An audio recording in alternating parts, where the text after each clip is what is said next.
case like this, how important was it that you had the videotape? The videotape was crucial because the videotape enabled us to stand there and demonstrate with authority that what those witnesses were saying was true and was accurate. It was very powerful, not only in the courtroom, but it was very powerful in those first days of the investigation to be able to sit with witnesses, have them point out who they were on the video, and point out what was going on the video. That was crucial from the beginning. Let me follow up on what Jim said. You know, some people think that a videotape is a magic bullet, and it will show you the entire crime from start to finish. It will show you who did it. Most videotapes are not like that, including this videotape. We knew from the very beginning of the case that this case was going to turn on eyewitness identification, which in turn turns on the credibility of the witnesses. The videotape was instrumental because it provided such key corroboration of the witnesses.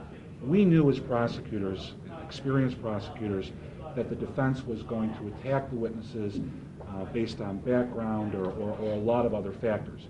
And we say as prosecutors to a jury, you know what, folks? You should think about those things.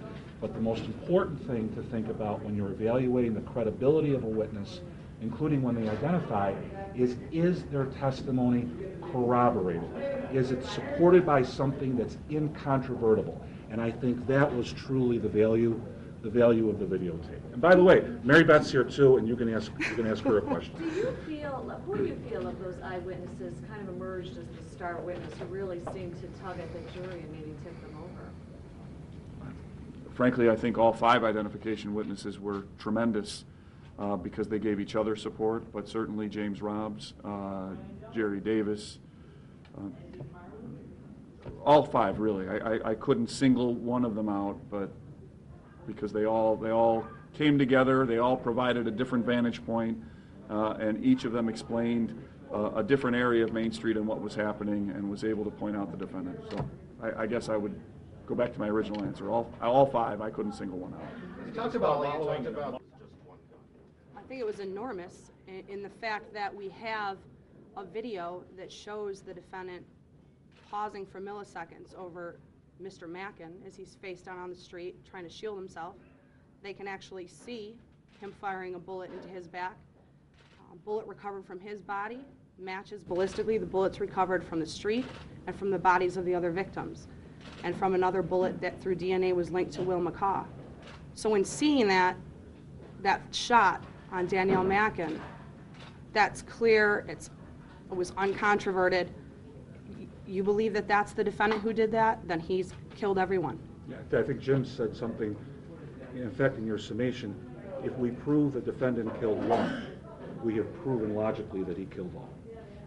Can you say now that the verdict is in, what triggered this? Do you know? Unfortunately for most of us who live our whole life and never come this close to something like this, it's always a shock, and it's always troubling, but these things start over what most of us would consider nothing. They start over a dispute in the bar, or they start over a dispute in the neighborhood, or they start over a simmering conflict over gang activity or some type of fight in the neighborhood. And it escalates to this level of violence very quickly. Do you know what the beef was with Mackin? There was a dispute in the bar. That came out through a number of witnesses during the course of the trial. There was a fight in the bar. Whether it was something more than that from the days leading up to it, we couldn't say, but that's beyond our obligation to have to prove.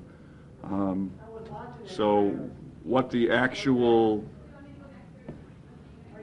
match to the stick was, we couldn't say. A little bit surprised that the defendant never took the stand and no real defense put on? Not surprising to us, who we're always immersed in the tactics of trying a case.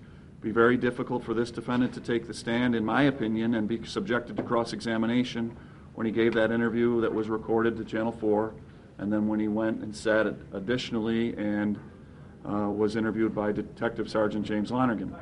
Once he does that, he's locked into what he said.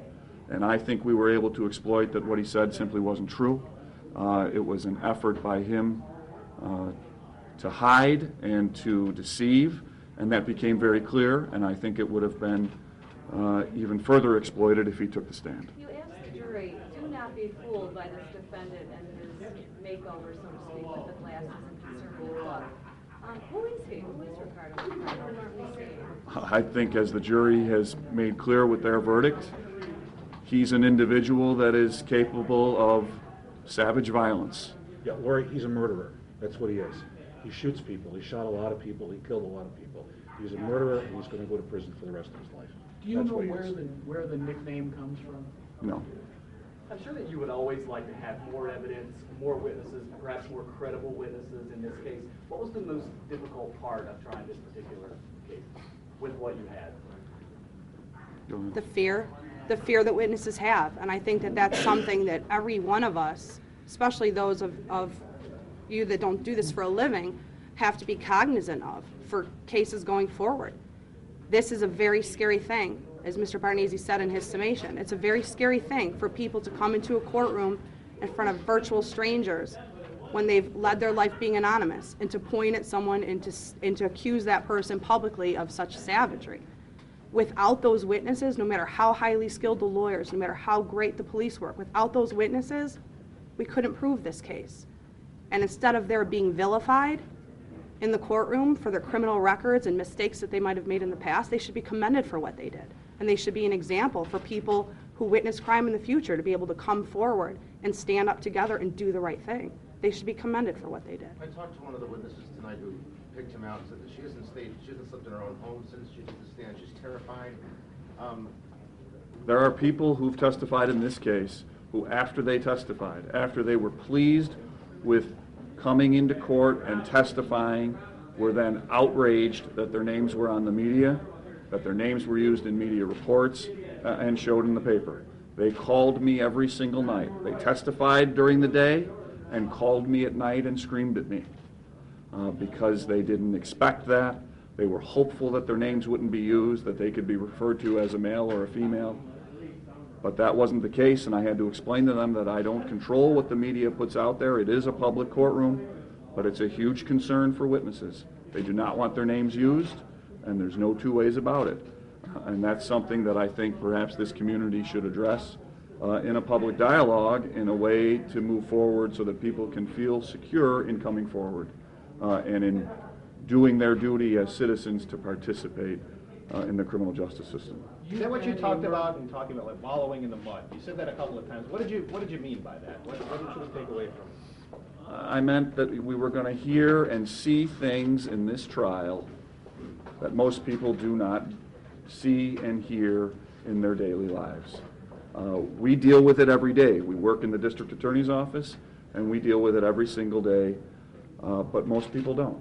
And for some people as jurors, it's very difficult for them to come to grips with, and that's a concern you have when you're selecting a jury in a criminal trial. And that's what I meant by it, to get jurors to open up and to speak about whether they were ready to go through this difficult process, be exposed to what they were exposed to for probably the first time in their life and maybe the last time in their life, and be able to sit as jurors in a quadruple murder trial. I heard in the courtroom, I heard not only I have in the courtroom, you've heard people kind of sigh or cheer or not cheer, but just have some. There wasn't a lot of that in the courtroom today. You've met with the family members, you've gotten to know a lot of these people personally. What do you get is their sense at the end of all this? From the family coming out just now one at a time and hugging and kissing us and shaking our hands, I think they're elated. I'm thrilled for them. My heart breaks for them. I wish them all the blessings in the world going forward and trying to put their lives back together. And I'm thrilled that this worked out the way we hoped it would when we started working on it back on August 14th.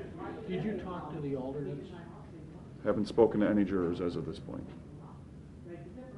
Mr. City, can I ask you, whenever this case first started, was the wrong person arrested, then released? This is a crime that shocked so many people in Western New York, and some were perhaps worried, would we ever catch the person who did this, and would they be found guilty? Now that this is over, you have a conviction? Do you have sort of just a general message to people in Erie County? Well, we don't prosecute innocent people. That's why I felt it was so important that in the first 24 hours of this thing, that I would be the one that actually goes to court and stand in front of the community, for better or worse, and say that the wrong person was arrested, and to try to assure the community that we do things in an ethical and professional manner. There was things I couldn't tell the community because I knew the police were diligently working on several different fronts. I believe it was another 11 days or so before Mr. McRae was arrested, but those 11 days to me and Jim and Mary Beth seemed like about 11 weeks. There was a lot of activity going on that I could not publicly discuss. I guess that's a long way of saying that we take our job very, very seriously. We take our professional and ethical obligations very, very seriously. We do our utmost and our best to represent the people of the state of New York in the context of this particular case. The surviving victims, the surviving family members of the victims in this case. That's why they were so effusive in their thanks of Mr. Barnese and Ms. DePasquale. They saw how much was put into this behind the scenes and off the camera. And to us as prosecutors, I got to tell you that means everything. When those cameras are off and family members come up to us and they thank us for what we did, you know, there's no other feeling like that as a prosecutor. Does this case make any difference to future street violence murders? I don't know how to answer that. I mean, you've got people to come forward, you've got people to testify, and you've got a conviction. Yes. And there have been a lot of murders in this town that you probably know who did it, but... Well, yeah, you might think you know who did it, but you have to prove it. And as Mary Beth was alluding to, it's so important that the people who have knowledge of these crimes, either because they saw those crimes or somebody may have made an admission to them or something, that they come forward. If they come forward, we're able to do our job and bring justice to the family of the victim.